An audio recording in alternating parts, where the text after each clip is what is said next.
नमस्कार बच्चों आज के इस वीडियो में हम आए हैं न्यू सेशन के साथ, है ना। और इसी चैनल पर आप पढ़ेंगे एनडीए और जेई मेंस, है ना, के सिलेबस को भी पढ़ाया जाएगा। मैं ही पढ़ाऊँगा। आपको ये चीज़ पता होना चाहिए कि मैंने जो है इसी चैनल पर जो है परसेंटेज के कॉन्सेप्ट को अपलोड किया, है ना। पहले उस पर बेसिस जितने फार्मूले थे, क्वेश्चन थे, उनको सॉल्व किया गया। उसके बाद में मैंने उस पर जो है question series, important question series का भी वीडियो अपलोड किया। आप लोग देखते होंगे तो पता होगा। उसके बाद एक तरफ हम लोग आईआईटी और एनडीए इसके प्रोस्पेक्ट पर भी बात करेंगे, इसकी प्रिपरेशन भी करवा रहे हैं। तो बच्चों पहले इसमें जानना ये ज़रूरी है कि इसके टर्म्स और कंडीशंस क्या हैं एनडीए के बारे में, ठीक है। इसको कौन संस्था ऑर्गेनाइज करवाती है, पहले इसके बारे में आप जान लीजिए। इसमें कौन कौन से सब्जेक्ट आते हैं, कैसे हमको करना है, कैसे इसको जो है रीड करना है, इसके टर्म्स और कंडीशंस क्या हैं, इसके बारे में प्रॉपर तरीके से आप जान लीजिए थोड़ा सा ब्रीफ में। तो बच्चों एनडीए को पहले ये जानिए, नेशनल डिफेंस एकेडमी, ठीक, एक संस्था है। एक ये अपनी जो है भर्ती करवाती है अलग अलग पोस्ट में, है ना। और इस एग्ज़ाम को करवाता कौन है? इस एग्ज़ाम को ऑर्गेनाइज करवाते हैं यूपीएससी, है ना, यूनियन पब्लिक सर्विस कमीशन, है ना, संघ लोक सेवा आयोग। यूपीएससी ही आपको पता है कि आईएएस जो भारत की सबसे बड़ी परीक्षा है, इंडियन एडमिनिस्ट्रेटिव सर्विस, उसको भी यूपीएससी ही ऑर्गेनाइज करवाती। तो आपको पता चल गया होगा कि जब एनडीए के एग्ज़ाम को यूपीएससी ऑर्गेनाइज करवाती है तो एग्ज़ाम कितना फेयर होता होगा, है ना, उसमें कितनी कड़ाई और सख्ती रहती होगी, ये आपको बताने की ज़रूरत नहीं है।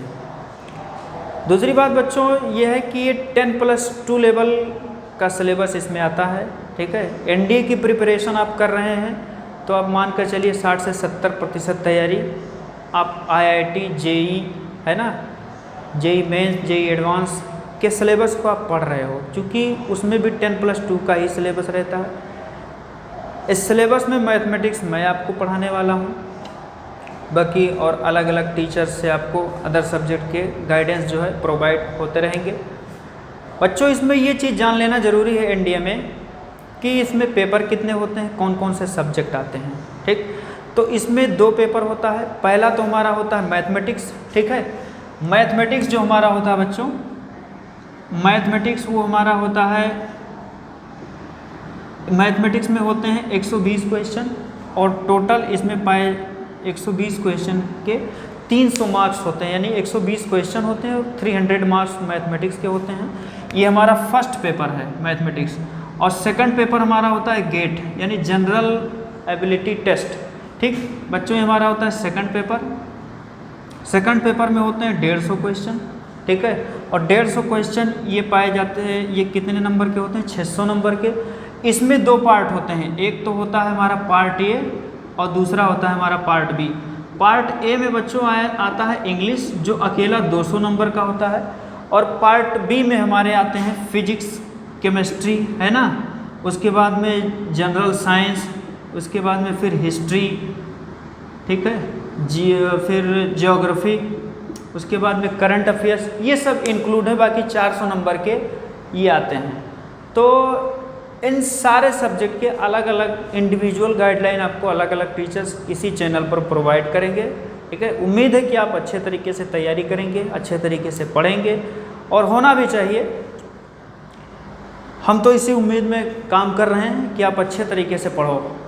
तो बच्चों आज के इस वीडियो में मैं बात करने वाला हूँ थोड़ा सा कि भाई मैं जब मैथमेटिक्स पढ़ाना है तो मैथमेटिक्स पूरा 10+2 का सिलेबस है। तो थोड़ा सा स्टार्ट करते हैं 10+2 के सिलेबस के बारे में कि कैसे हमें आगे पढ़ना है। इतनी चीज़ों को आप बिल्कुल अच्छे तरीके से देख लीजिएगा।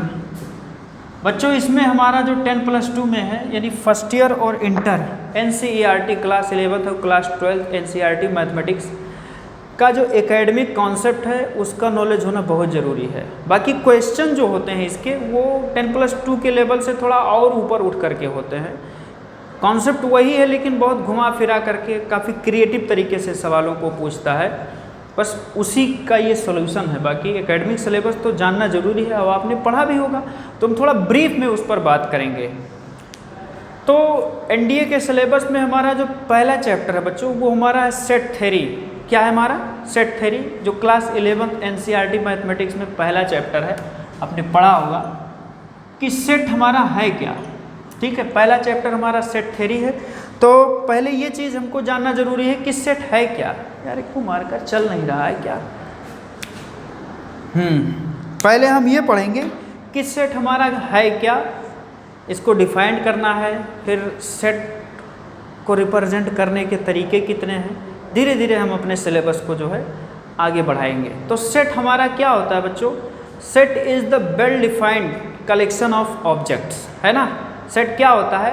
Well defined collection of objects, कि जितने ऑब्जेक्ट हैं वो क्या होने चाहिए? वेल डिफाइंड होने चाहिए। फिर उन्हीं का कलेक्शन हमारा क्या कहा जाता है? सेट कहा जाता है। सेट को क्या, सेट को कैसे डिफाइन करते हैं? Well defined collection of objects, अगर जो बच्चों ये जितने ऑब्जेक्ट्स हैं इनका कलेक्शन वेल डिफाइंड नहीं है तो ये सेट हमारा नहीं होगा। ठीक है, जैसे कुछ एग्जांपल्स को मान लीजिए। ठीक है, हमने मान लिया set of boys in your class. आपके क्लास में कितने बच्चे हैं उनका सेट, राम श्याम मोहन सोहन। ठीक है, आपने लिख दिया। Set of girls in your class, है ना, ये भी माना जा सकता है भाई सेट है। उसके बाद में कह दिया कि सेट ऑफ क्लॉथ्स तो यू है, आपके पास जितने कपड़े हैं उनका समुच्चय, ये भी पॉसिबल है भाई, डिफाइंड है।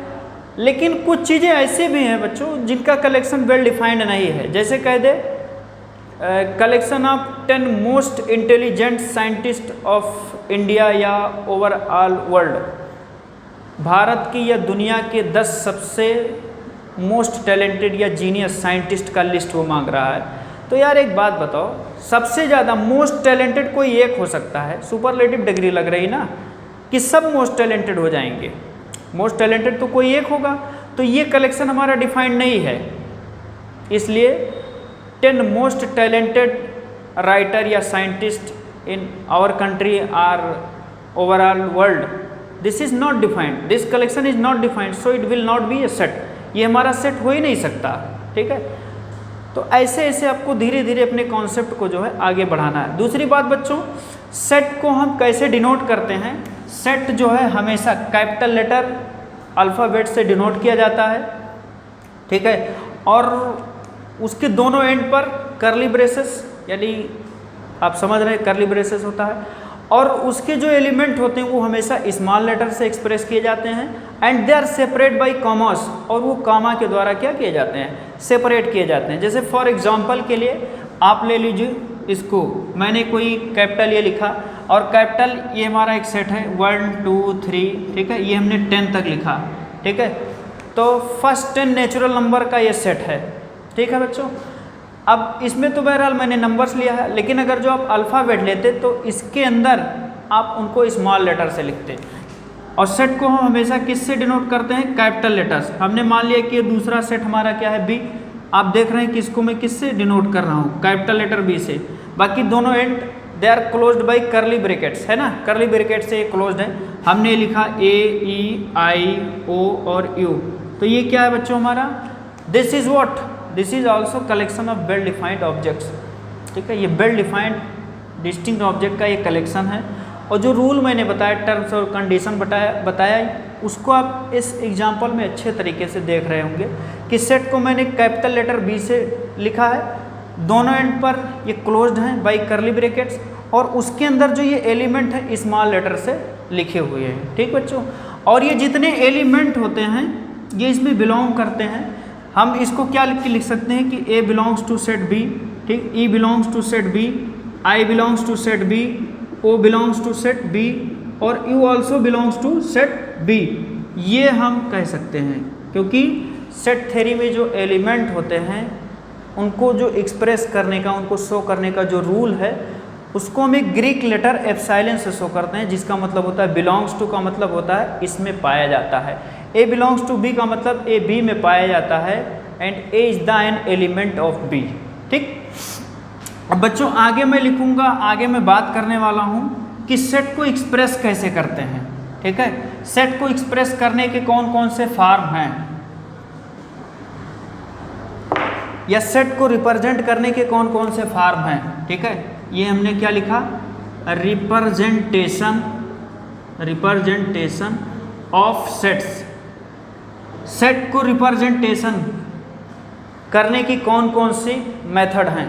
तो पहला है बच्चों हमारा है, इसको कहते हैं टॉबलर फॉर्म या रोस्टर फॉर्म। ठीक है, ROSTER रोस्टर फॉर्म।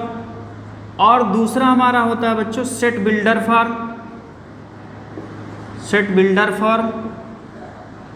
ये क्लास 11th NCERT मैथमेटिक्स में ये दो मेथड बताए गए हैं और मेनली यही दो मेथड है ही हैं बच्चों।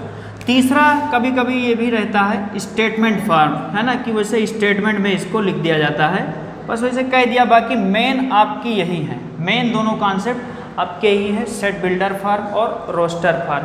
हालांकि है ये भी उसी मेथड में आता है, लेकिन मेन ये है। अब बच्चों ये हमारा सेट बिल्डर फॉर्म क्या होता है, रोस्टर फॉर्म क्या होता है, स्टेटमेंट फॉर्म क्या होता है, इसको समझिए। ठीक है, तो इस मेथड में क्या होता है बच्चों कि set is closed by curly brackets, पहला चीज तो ये होता है, set is closed by curly bracket दोनों तरफ, and their elements are separated by commas. यानी जो मैंने सेट में रिप्रेजेंटेशन का टेक्निक बताया वो हमारा रोस्टर फॉर्म ही होता है। किसी भी सेट को हम जनरली जिस मेथड से एक्सप्रेस करते हैं वो हमारा टॉबलर फॉर्म या रोस्टर फॉर्म ही होता है। ठीक है, जैसे लेट मान लो कि इसमें मैंने कोई सेट ए लिखा और इसमें मैंने लिखा 2 4 6, ये कहाँ तक मैंने 20 तक लिखा बच्चों। तो क्या मैंने बताया कि दोनों तरफ ये क्लोज्ड होता है करली ब्रेसेस द्वारा, और दूसरी बात इसके एलिमेंट जो होते हैं they are separated by commas, इसके एलिमेंट जो है कामा के द्वारा क्या होते हैं, सेपरेटेड होते हैं। तो रोस्टर फॉर्म वही मेथड है। हाँ, जो दूसरा मेथड है सेट बिल्डर फॉर्म, इसमें बात थोड़ी सी समझने वाली है। तो इसका टेक्निक ये है बच्चों कि इन this form set is described bye a property that its member must be satisfied. इस मेथड में सेट एक ऐसे प्रॉपर्टी द्वारा जो है डिस्क्राइब किया जाता है जिससे कि उसके मेंबर सेटिस्फाई होते हों। अब कुछ मैं एग्जांपल ले रहा हूँ, उसको मैं समझाने की कोशिश कर रहा हूँ, है ना, ध्यान से देखिएगा बेटा। जैसे देखो यही एलिमेंट लिखा है यार, यही क्वेश्चन लिखा है, ये सेट लिखा है, ये रोस्टर फॉर्म में है, कह रहा है कि इसको आप सेट बिल्डर फॉर्म में करके दिखा दो, सेट बिल्डर फॉर्म में बता दो। तो सेट बिल्डर फॉर्म में आप इसको कैसे लिखोगे, A इज इक्वल टू, ये क्या हो जाएगा, x सच दैट, इसकी एक पहचान ये भी है कि इसमें सच दैट है ना, और होल्ड का सिंबल, उसके बाद में less than or equal to, greater than or equal to, ये सब चीज़ें भी आती हैं। हालांकि मैंने क्या बता दिया कि इस फॉर्म में सेट इस तरीके से डिस्क्राइब किया जाता है जिससे कि उसके मेंबर सेटिस्फाई होते हों। तो बड़ी सारी चीज़ें इसमें आ गई, आपको कंफ्यूज होने की ज़रूरत नहीं है, बस प्रैक्टिस से सारी चीज़ें क्लियर हो जाएंगी। और प्रैक्टिकली मैं इस बात को इसलिए बता रहा हूँ ताकि आपको कोई कन्फ्यूजन ना हो। इसमें क्या होता है, सच दैट का यूज होता है, पहला चीज़, ग्रेटर देन, लेस देन, इन सब सिंबल्स का भी यूज इसमें होता है। तो बच्चों ये क्या हो जाएगा, a is equal to x such that x is equal to, ये हमारा क्या हो जाएगा 2n, एंड n का वैल्यू क्या हो जाएगा, n is less than or equal to, ये 10 तक। अब बच्चों देखो ये फर्स्ट 10 नेचुरल नंबर तक गया है, ठीक है, ये x is equal to 2n लिखा है। अब n का वैल्यू पहले क्या हो जाएगा 1, तो 2 1 जा 2, फिर यार n का वैल्यू क्या हो जाएगा 2, तो उसका मतलब 2 2 जा 4, n का वैल्यू 3 हो जाएगा, 2 3 जा 6, एंड सो ऑन, इस तरीके से 10 तक जाएगा। तो n का वैल्यू जब 10 हो जाएगा तो 2 10 जा कितना हो जाएगा, ये हमारा दैट विल बी 20, ये हमारा क्या हो जाएगा 20 हो जाएगा।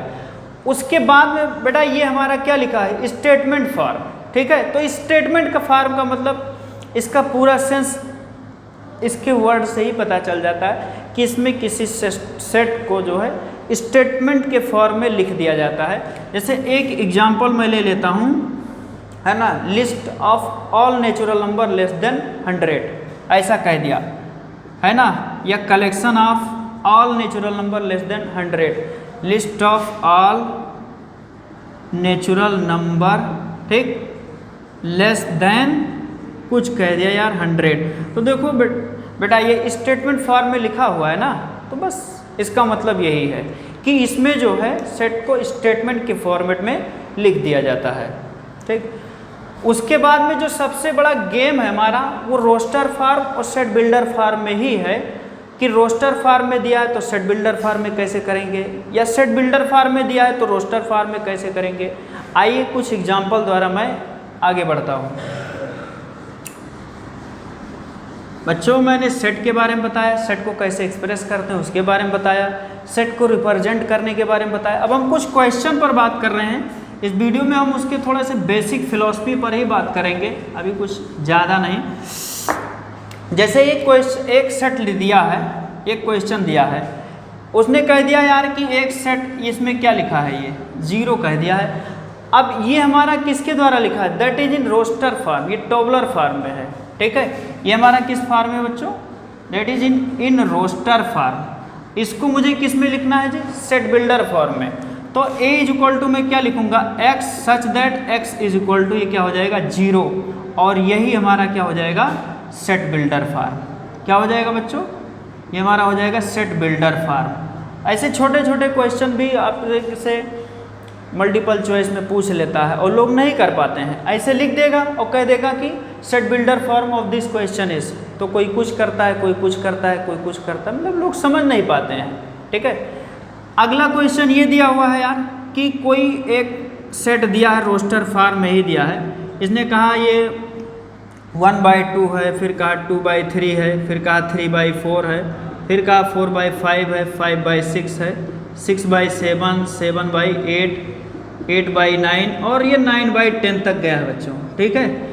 अब ये हमारा किस फॉर्म में लिखा हुआ है आपको पता चल गया होगा भाई, सेट दोनों तरफ कर्ली ब्रेसेस से क्लोज्ड है और इसके एलिमेंट जो है they are separated by commas. इसके सारे एलिमेंट बच्चों किसके द्वारा सेपरेटेड है यार, कामा के द्वारा सेपरेटेड है, ठीक है। तो मुझे अब पता चल गया यार कि ये रोस्टर फॉर्म में लिखा हुआ है, we have to express it in set builder form. तो सेट बिल्डर फॉर्म में आप कैसे लिखेंगे, ये थोड़ा ध्यान रखिए। a is equal to x such that x is equal to, ये कितना हो जाएगा n/n+1, ठीक है। वेयर n का वैल्यू कितना होगा, n is less than or equal to ये 9 तक। n हमारा कहाँ तक गया है, 9 तक। फर्स्ट 9 नेचुरल नंबर इसमें इंक्लूड होंगे। आप इसको चेक भी कर सकते हैं कि जब n का वैल्यू 1 होगा बच्चों तो ये क्या हो जाएगा 1/1+1, इसका मतलब ये क्या हो जाएगा 1/2 हो जाएगा, ठीक है। उसके बाद में यार जब n का वैल्यू 2 रखो तो क्या हो जाएगा 2/3, n का वैल्यू क्या 3 रखोगे तो 3/4, 4 रखोगे तो क्या हो जाएगा 4/5, 5 रखोगे तो 5/6, इस तरीके से 9 रखोगे तो 9/10। तो वही डेफिनेशन जो मैंने लिखा था इसमें वो चीज़ आ गया कि नहीं आ गया, कि सेट बिल्डर फॉर्म में सेट को इस तरीके से एक्सप्रेस किया जाता है, डिस्क्राइब किया जाता है जिससे कि उसके सारे मेंबर सेटिस्फाई होते हों। तो सारे मेंबर सेटिस्फाई तो हो रहे हैं, है ना। एक characterising property of its element of set x, है ना, तो वही चीज़ तो आ रही है। कुछ और एग्जाम्पल ले रहा हूँ मैं, ठीक है। ऐसे धीरे धीरे करोगे सारी चीज़ें आ जाएंगी, ठीक है। बिल्कुल हैव पेशेंस, सब कुछ मैनेज होगा यार, कोई दिक्कत नहीं है। अगला क्वेश्चन है मेरा, नेक्स्ट क्वेश्चन मैं कर रहा हूँ। इसमें क्या कहा है इसने, कोई एक क्वेश्चन फिर कहा उसने सेट बिल्डर फॉर्म में कह दिया या रोस्टर फॉर्म में कह दिया। मान लो एक क्वेश्चन, ये एक सेट इसने कह दिया है a is equal to x such that x is equal to, उसने कह दिया यार 1/n², and when n is less than r equal to, उसने कुछ कह दिया, उसने कह दिया 5। तो बेटा ये किस में लिखा हुआ है, सच दैट है, less than or equal to, ये सारे सिंबल आ गए ना। In this form set is defined describes by a property, है ना, बाय विच इट्स मेंबर भी सेटिस्फाई, मस्ट बी सेटिस्फाई। तो ये सेट बिल्डर फॉर्म में लिखा है, मुझे रोस्टर फॉर्म में लिखना है, आपको पता चल गया होगा। तो रोस्टर फॉर्म में मैं कैसे लिखूंगा बच्चों, आपको पता होना चाहिए कि n का वैल्यू कितना है, 5 तक जाना है, फर्स्ट 5 नेचुरल नंबर। तो पहले यार n का वैल्यू 1 लो, तो 1 रखोगे तो क्या हो जाएगा 1/1 का मतलब ये 1 हो जाएगा। 2 रखोगे तो 1/4 हो जाएगा। 3 रखोगे तो 1/3, 3 जा 9 हो जाएगा। 4 रखोगे तो 1/16 हो जाएगा, और 5 रखोगे तो 1/25 हो जाएगा। ये हमारा आ गया रोस्टर फॉर्म में, ठीक है। तो कुल मिलाकर के आपको ऐसे क्वेश्चंस पर जो है प्रैक्टिस करना ही है। फिर उसके बाद में बच्चों मैं कुछ क्वेश्चन का सीरीज लाया हूँ, है ना, धीरे धीरे ऐसे हम करेंगे, फिर उनको हम सॉल्व करेंगे। क्या है सीरीज यार, थोड़ा देखते हैं। तो ये देखिए, ये मेरा लिखा हुआ है एक क्वेश्चन, उसने जो है रोस्टर फॉर्म में लिख रखा है। ए का वैल्यू लिखा है, लेट मैंने मान लिया कि लेट कोई एक सेट ए है ना। ए का वैल्यू कितना लिखा है बच्चों, 2, 4, 6 और ये 8, ठीक है। तो इसको मैं रोस्टर सेट बिल्डर फॉर्म में कैसे एक्सप्रेस करूंगा? तो यार देखो, ए इज इक्वल टू ये क्या हो जाएगा, एक्स, सच दैट एक्स का वैल्यू क्या हो जाएगा 2n, और n का वैल्यू क्या हो जाएगा less than or equal to 4। बिल्कुल वही चीज़ लिखी हुई है ना। रोस्टर फॉर्म भाई कहता है कि इन this form set is describe by a property bye which its member must be satisfy. ऐसी प्रॉपर्टी द्वारा से डिस्क्राइब किया जाता है जिस प्रॉपर्टी से कि उसके सारे मेंबर क्या हों, बिल्कुल मस्ट बी सेटिस्फाई, जरूरी है कि सेटिस्फाई हो। तो यार देखो, n का वैल्यू पहले 1 लो, तो अच्छा नहीं, इसमें क्या कहा है, हाँ 1 लेते हैं तो क्या हो जाएगा, 2 1 जा 2 हो जाएगा, 2 ले लेंगे तो 2 2 जा 4, 3 ले लेंगे तो 2 3 जा 6, और 4 ले लेंगे तो 2 4 जा 8। आ गई बात, ठीक है। ऐसे धीरे धीरे करोगे सब चीज़ आ जाएंगी यार। एक सेट बी द्वारा ये क्वेश्चन मेरा लिखा हुआ है 3, फिर ये 9 लिखा है यार, फिर ये कितना लिखा है ये 27, उसके बाद में कितना लिखा हुआ है यार ये 81। अब देखना है कि इसमें आपका दिमाग कैसे काम कर रहा है। ध्यान से सुनो बात को। रोस्टर फॉर्म है, we have to express it in set builder form. तो देखो ये सेट बी बराबर क्या हो जाएगा, B is equal to x such that x is equal to ये क्या हो जाएगा बच्चों 3 power n, where n is, या आप इसको ऐसा भी लिख सकते हैं 1 less than or equal to n and n is less than or equal to 4। इस तरीके से भी एक्सप्रेस कर सकते हैं कि n का वैल्यू 1 to 4 होगा, ठीक है। या आप इसको ऐसा भी लिख सकते हैं कि n belongs to closed interval 1 to 4, ठीक है। लेकिन कोई ज़रूरत नहीं, जैसा सेट थ्योरी की फिलॉसफी कह रही मैं वैसा ही काम कर रहा हूँ। देखो बच्चों, n का वैल्यू क्या होगा यार 1, तो n की वैल्यू जब 1 होगी तो 3 पे पावर 1 क्या हो जाएगा 3 आएगा ना यार। 2 हो जाएगा तो 3 का स्क्वायर 3 3 जा 9, 3 हो जाएगा तो 3 पे पावर 3, 3 3 जा 9, 3 जा 27, और 4 हो जाएगा तो 81 आ जाएगा। तो इस तरीके से हमने जो है सेट बिल्डर फॉर्म को रोस्टर फॉर्म में कन्वर्ट किया, रोस्टर फॉर्म को जो है सेट बिल्डर फॉर्म में कन्वर्ट किया। बच्चों कुछ क्वेश्चन पर मैं और बात कर लेता हूँ, ठीक है, ध्यान से देखिएगा। आप बिल्कुल किसी भी चीज़ की देरी मत कीजिए, मैं बिल्कुल कॉम्पिटिटिव वे में पढ़ा रहा हूँ, ठीक है। और आप हमारे सारे वीडियोस को अगर जो आप देख रहे हैं तो उधर आपका बेसिक अर्थमेटिक तो क्लियर होता ही चलेगा, है ना, जो banking, railway, SSC, one day exam में पूछे जाते हैं, है ना, IBPS वगैरह में, टेट, सुपर टेट, सबका आपका एक ट्रिकी कलेक्शन, उधर का तो कॉन्सेप्ट आपका क्लियर होता चलेगा। अगर जो आप इस सेशन को भी देखते हैं NDA वाला, तो एक NDA की तैयारी तो आपकी होगी ही, IIT JEE का भी तैयारी होता चलेगा, और दूसरी बात आपका 10+2 का सिलेबस भी वार्म अप रहेगा। तो बहुत सारे फ़ायदे हैं, मैं इस पॉइंट ऑफ व्यू से पढ़ा ही रहा हूँ ताकि आपका 10+2 का सिलेबस भी पकड़ में बना रहे, अच्छे तरीके से क्लियर हो जाए। अगर जो कोई किसी चीज़ में आपको डाउट है, if you have any doubt, ठीक है, then I will try that it will be clear proper way. एक क्वेश्चन और है बच्चों, ध्यान से देखिएगा यार। इसमें इसने क्या कहा है, ये set C is equal to उसने कह दिया है, या ऐसा कुछ कह दिया है कि C इज इक्वल टू, चलो जैसा कहा वैसा ही लिख देता हूँ यार, 1 4 9 16 24, 1 4 9 16 और ये क्या लिखा हुआ है जी 25। तो C इज इक्वल टू इसको आप कैसे लिखेंगे, C इज इक्वल टू ये पूरा क्या लिखा है बच्चों, इसको मैं लिखूंगा x and x is equal to हमारा क्या लिखा है n स्क्वायर, वेर n का वैल्यू क्या होगा 1 is less than or equal to n and n is less than or equal to 5। अब देखो n का वैल्यू 1 लो, 1 का स्क्वायर 1, 2 लो, 2 2 जा 4 स्क्वायर लिखा है ना, 3 रखोगे 3 3 जा 9, 4 रखोगे 4 4 जा 16, 5 रखोगे तो 5 5 जा 25। एक क्वेश्चन और कर रहा हूँ बच्चों, उसको भी आप लोग ध्यान से सुनिएगा। ये हमारा दिया हुआ है, अगला क्वेश्चन मान लो मैंने इसको सेट D से लिख दिया है यार, और set D is equal to, मैंने इसको जो सेट बिल्डर फॉर्म में लिखा है रोस्टर फॉर्म में ये पूछेगा। देखो रोस्टर से सेट बिल्डर में लाना थोड़ा क्रिटिकल हो जाता है, इसलिए मैंने ज़्यादातर क्वेश्चन रोस्टर से सेट बिल्डर में किया है। अगर जो सेट बिल्डर में दिया है यार तो रोस्टर में कन्वर्ट करना डजेंट मैटर है ना, बहुत इजी वे में आप उसको सॉल्व कर सकते हैं। जैसे एक दिया है बच्चों x इज इक्वल टू ये हमारा क्या हो जाएगा 2n-1 और n का वैल्यू कहाँ से पूछा है 2 से लेकर के और ये 5 तक कहा है ना, less than or equal to 5। तो इसको आप कैसे लिखेंगे d इज इक्वल टू ये हमारा हो जाएगा, पहले n का वैल्यू 2 रखेंगे तो 2 2 जा 4 - 1 ये क्या आ जाएगा 3, फिर 2 हो गया, फिर 3 रखेंगे तो 2 3 जा 6 - 1 5 हो जाएगा, 2 भी हो गया 3 भी हो गया, अब 4 रखो तो 2 4 जा 8 - 1 यार 7 होगा, और फिर 5 रखोगे तो 2 5 जा 10 - 1 यानी ये क्या हो जाएगा बच्चों 9 हो जाएगा। तो इस तरीके से ये जो है क्वेश्चन हमारा किस में दिया हुआ था, सेट बिल्डर फॉर्म में दिया हुआ था, हमने किस में कन्वर्ट किया, इसको रोस्टर फॉर्म में कन्वर्ट कर दिया। ठीक है, थोड़ा चेक कर लेते हैं, n का वैल्यू पहले क्या रखा यार 2 रखा, तो क्या हो जाएगा 2 2 जा 4 - 1 3 आएगा, बिल्कुल सही है। फिर मैंने क्या रखा यार इसमें 3 रखा, हाँ तो 2 3 जा क्या हो जाएगा 6 - 1 5 आएगा ना, फिर मैंने 4 रखा तो 2 4 जा 8 - 1 ये 7 हो जाएगा बच्चों।